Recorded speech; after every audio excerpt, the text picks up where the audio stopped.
Alex Lawson, filling in for Thom, joined in studio by my business partner at weactradio.com, Kymone Freeman, and we are talking economic justice, MLK, Social Security, Medicare, drug prices, everything. All related. We're going to take, it is all related, exactly. Yeah, man, it's almost like we're business partners or something. Let's go right into some calls. Morris in California. Morris, you're on the line. Hey, folks should be aware that the Reverend Dr. King was considered a communist by the United States Federal Bureau of Investigation. And a communist is an individual that either is a unionizer, a minority, or poor. The shooter of Martin Luther King was a sharpshooter by the name of Earl Clark of the Memphis Police Department. Read a book called An Act of State, The Execution of Martin Luther King by William Pepper. The government's got the whole thing recorded. We should remember this, too. The Democratic Party is paid to lose. They are paid to lose. The people no longer have a voice that they once had. If you think it was tough, if you think Dr. King had it tough dealing with J. Edgar Hoover, what you think Dr. King would think today, knowing that Jeff Sessions is the Attorney General of the United States? Now watch this. Them jokers talk about the Republicans. They're going to come up with this stuff called a balanced budget. A balanced budget. And you're going to say, you know what, fellas, I'm with you. I tell you what, I know how to save $600 billion right now. All we got to do is come in with a single payer, and $600 billion is brought in to the government right there, and everybody's happy. $600 billion, fellas. What do you think about that? How about this? The day before 9/11, Donald Rumsfeld said we don't know what $1.2 trillion is. Now, I can't even count that high. So if we're going to balance the budget, fellas, let's get real about this and stop all of these euphemisms, okay? And God bless the King family on the day of him getting killed. Morris, thank you so much for your call. I think that usually when you hear that balanced budget lingo, it's actually just a lie. It's usually by the Republicans, and what they mean by when they say that is cut taxes for the rich, cut programs that benefit the people, increase Pentagon spending massively, and that's what they mean by that. And I think we need to be really clear in our demands. What we want is healthcare as a right for all Americans. Right? We want expanded Social Security. We want to increase Donald Trump's taxes. I want to tax Trump and all the billionaires in his cabinet. We could increase their taxes and use that to pay for healthcare, for free college. But the wealthy in this country have to pay more. I think, and I'm pretty sure that J. Edgar Hoover would call me a communist for that, because what he liked to do was use that label. Exactly. To try to hurt people's standing, right? I mean, it was a very massive disinformation and misinformation campaign run by one of the most destructive forces in our history as a nation, who was J. Edgar Hoover, an overt racist who was using all the power at his disposal to not only maintain white supremacy, but to increase white supremacy from his perch at the head of the FBI. Well, they used it during the McCarthyism against Paul Robeson as well. It's a famous Senate hearing of him testifying to that effect. And they took this man's passport.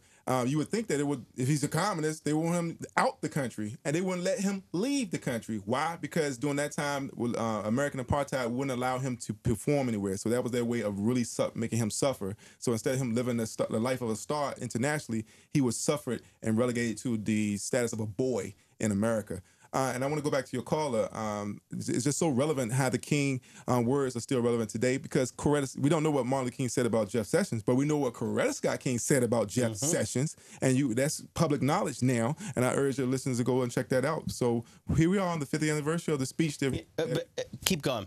No, well, 50th anniversary of the speech that really broke his relationship with Lyndon B. Johnson and led to his untimely demise when he was taken off the stage 1 year later in Memphis, Tennessee, under suspicious circumstances that your caller just alluded to. Well, it's a conspiracy. The courts have ruled that it was a conspiracy. That is, it's just a point that I bring up over and over again, just like I bring up the fact that J. Edgar Hoover wiretapped Martin Luther King Jr. He recorded Martin Luther King Jr. And they were signed off by Bobby Kennedy. Yes. He used these recordings and he sent them, and he tried to have Martin Luther King Jr. kill himself out of shame by blackmailing him using the entire coercive force of the government, of the state, to try to eliminate Martin Luther King as a voice for the people. And I just think it is important for us to recognize the entire history of what's going on. I mean, like the amount of people who, when I'm angry, but especially when you're angry, Kymone, who will tell you, angry black man in therapy, you should be more like MLK, right? Oh, he never got angry. He just felt like the whole picture of how it worked is completely false. This man, Martin Luther King Jr., was angry. Absolutely. He raised his voice in anger at the injustice. Now, and was called the most dangerous man in America. And he was committed to nonviolence, but that was a strategy that he put into place because he knew it amplified his power immensely. He knew that he couldn't face the state. The entire state was arrayed against him to silence him.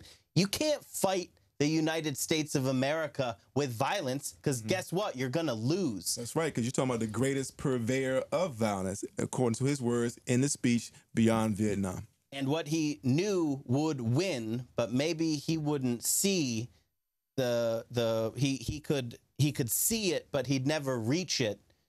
He knew that.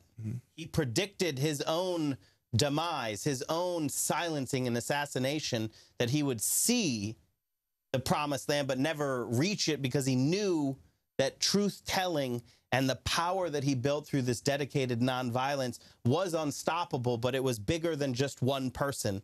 And it takes a really, they're rare, but not, I mean, I've met people who have dedicated their lives to justice in a similar way to MLK. And I think that part of the, like, making him, like, up here is to pretend that we all can't actually dedicate our lives in a similar way, that he was somehow so special. You know what I mean? But in fact, what Martin Luther King did is what anyone in this country can do when they are faced with injustice. I urge your listeners to go check the movie Selma if they haven't seen it already, because the beauty of that film is that it shows the flaws of MLK, the infighting of the organization, and how they was able to overcome it, how they addressed it, and how they was able to move forward, unlike some of the progressives that we have here who are not able to do the same. So I hope your listeners would, in the spirit of the fact that our 45th POTUS called the media the opposition party, and this is the 50th anniversary of the speech that MLK broke with the establishment, will go to weactradio.com, join the opposition party. We need your support. Hopefully 450 people will do that today, but you have until tax day, April 18th, to support us, and so we can continue this fight. If you want to get back at the Trump administration, if you want to raise your voice here in D.C., we are the platform to do it, and we will carry your message. I agree completely. We Act Radio, obviously, because we're business partners. weactradio.com. You can join the opposition party. It's so important to, well, I think it's important because I say it all the time. There's this tendency in the left, in the liberal circles, to look for saints, right? That a person needs to be perfect. And the media the corporate media plays a huge role in this, right? So when somebody stands up and demands justice, some of the first things that they do, especially depending on how they look, is they start hitting them who they are, right? Like, oh, well, guess what? This person isn't perfect. This person, we need to stop looking for saints. We need to stop looking for these immaculate heroes who are going to lead us into justice and freedom, and understand that it is just us. It's just people. And humans have all sorts of rough edges and faults and everything.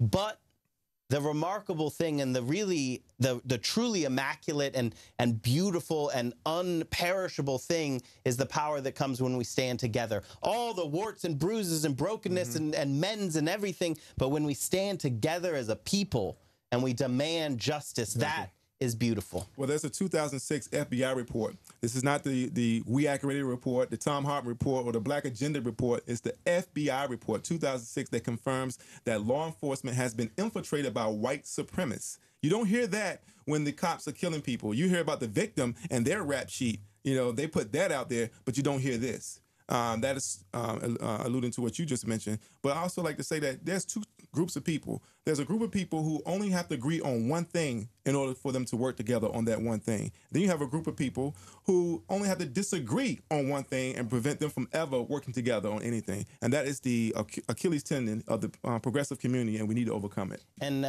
we've got 1 minute left, so we're gonna say weactradio.com. Join the opposition party. But the point you made is so important, because I also, non-conspiratorially, you can read all about this. That other side, the one disagreement to destroy a movement, well, there is a massive amount of money and power that is actually aimed at movements to insert that doubt. That's right. There are people who go in and infiltrate movements specifically to insert that doubt, to make it impossible for people to stand together, to insert the idea that we all need to be perfect, or we all need to agree 100% with each other. We've been in business together for 5 years, and I don't agree with you 100%. You don't agree with me 100%, because we're humans. But what we do agree on is many things, but it's that the walking towards justice, The long walk. the long walk towards justice is the goal. Kymone Freeman, co-owner of We Act Radio, my business partner.